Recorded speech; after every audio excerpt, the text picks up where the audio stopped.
రొయ్యల కూర అయితే పర్ఫెక్ట్గా వచ్చింది. నేను బౌల్లో తీసి పెట్టాను. దీన్ని ఈ విధంగా మీరు చేసుకొని తిన్నారంటే టేస్ట్ అనేది ఆ విధంగా ఉంటుంది అనమాట. సూపర్ టేస్ట్ అనమాట.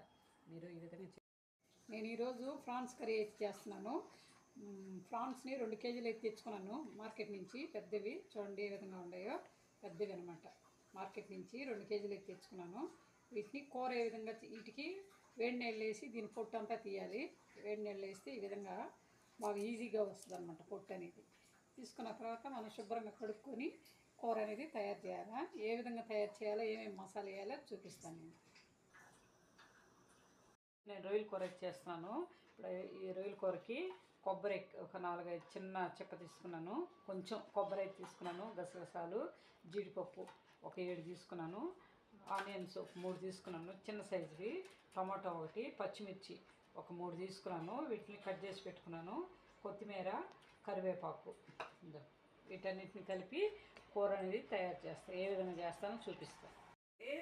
ఆయిల్ అయితే వేసాను. ఆయిల్ హీట్ ఎక్కింది. ఇప్పుడు పట్ట, లవంగా, యాలకలు వేస్తున్నాను అనమాట. చూడండి మసాలా దినుసులు అనేటివి వేస్తున్నారు. రొయ్యల కూర నేను చేస్తే మాత్రం టేస్ట్ ఆ విధంగా ఉంటుంది అనమాట. అంటే అంత బాగుంటుంది అనమాట. చూడండి ఆనియన్స్, పచ్చిమిర్చి, వీటిని బాగా దూరగా వేయించుకోవాలన్నమాట.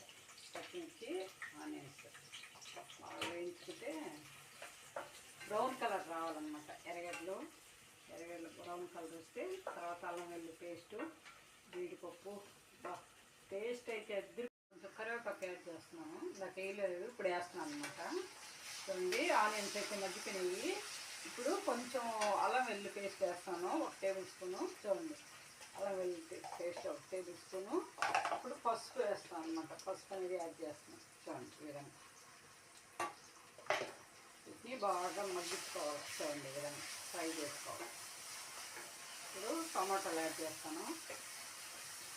కూర అయితే భలే బాగుంటుంది. నేను చేసే స్టైల్లో చేస్తే రొయ్యల కూర అనేది చాలా టేస్ట్ అయితే అంత బాగుంటుంది అనమాట. ఇప్పుడు టమాటాలు యాడ్ చేస్తున్నాను.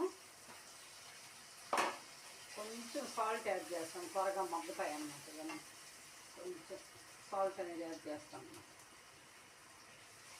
చూడండి ఈ విధంగా. ఇప్పుడు మసాలా కొబ్బరి, జీడిపప్పు, గసగసాలు పేస్ట్ అనమాట. చూడండి ఈ విధంగా పేస్ట్ అయితే చేసుకున్నాను. కొబ్బరి, జీడిపప్పు, గసగసాలు పేస్ట్. కొబ్బరి, జీడిపప్పు, గసగసాలు పేస్ట్ వేసాను కదా. చూడండి ఎంత కలర్ఫుల్గా అయితే ఉందో.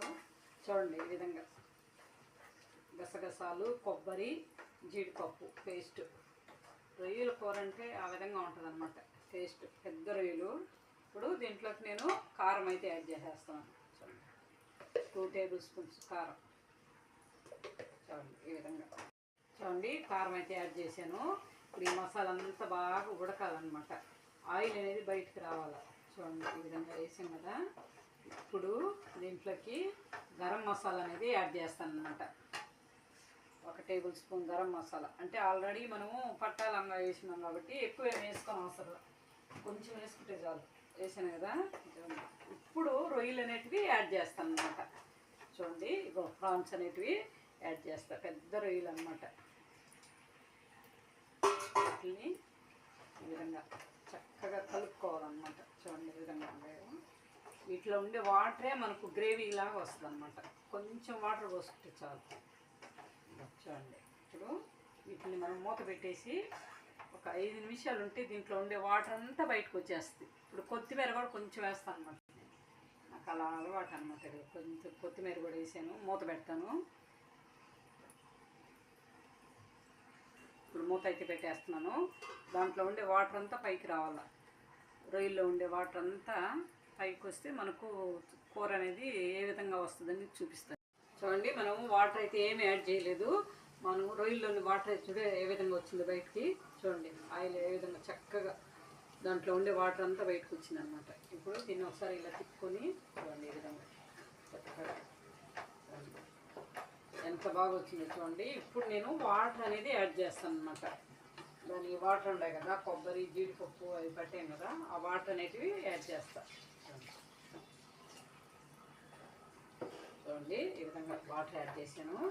ఇది ఒక 5 నిమిషాలు అట్లా ఉడికించుకున్నామంటే కూర అయితే మనకు రెడీ అయిపోయినట్టు, పర్ఫెక్ట్గా రెడీ అయిపోద్ది అనమాట. చూడండి రొయ్యలు అనేది ఎప్పుడు లాస్ట్లో వేయాలి, ముందు వేయకూడదు. ఎందుకంటే ముందు వేసామనుకో రొయ్యలు చిన్నగా అయిపోతాయి. ఈ విధంగా వేస్తే మనం ఎట్ట రొయ్య వేసాము అవి అట్లానే ఉంటాయి అన్నమాట. చూడండి ఈ విధంగా చూడండి రొయ్యలు అనేటివి ఈ విధంగా ఉంటాయి అన్నమాట. అన్నీ సరిపోయినాయి పర్ఫెక్ట్గా. ఒకసారి చూస్తా టేస్ట్ అయితే సరిపోయింది, టేస్ట్ సూపర్గా ఉంది. ఒక 5 నిమిషాలు ఉడికించుకుంటాం. కొంచెం ధనియాల పొడి అయితే యాడ్ చేస్తున్నాము లాస్ట్లో. చూడండి ఈ విధంగా కర్రీ అయితే పర్ఫెక్ట్గా రెడీ అయిపోయింది మనకు. టేస్ట్ అయితే ఎంత బాగుంటుందంటే అంత బాగుంటుంది ప్రాన్స్ కర్రీ అయితే. చూడండి ఈ విధంగా ఆయిల్ అనేది పైకి వచ్చేయాలన్నమాట, అప్పుడు మనకు కూర అనేది సరిగ్గా రెడీ అయినట్టు అన్నమాట. ఒక్క 2 నిమిషాలు అట్లా ఉడికిస్తాము. చూడండి కర్రీ అయితే మూతీస్తున్నాను, ఆయిల్ అంతా బయటకు వచ్చేసింది. చూడండి ఏ విధంగా వచ్చిందో. కర్రీ అయితే మనకు పర్ఫెక్ట్గా రెడీ అయిపోయినట్టు. లాస్ట్లో కొత్తిమీర అయితే యాడ్ చేస్తున్నాను అనమాట. నాకు కొత్తిమీర వేయడం అంటే ఎక్కువ ఇష్టం అనమాట. ఎక్కువ కట్టలు తెచ్చిపెట్టుకోవాలంటే కొత్తిమీర అయితే, అది లేకపోతే కూర చేయను అనమాట.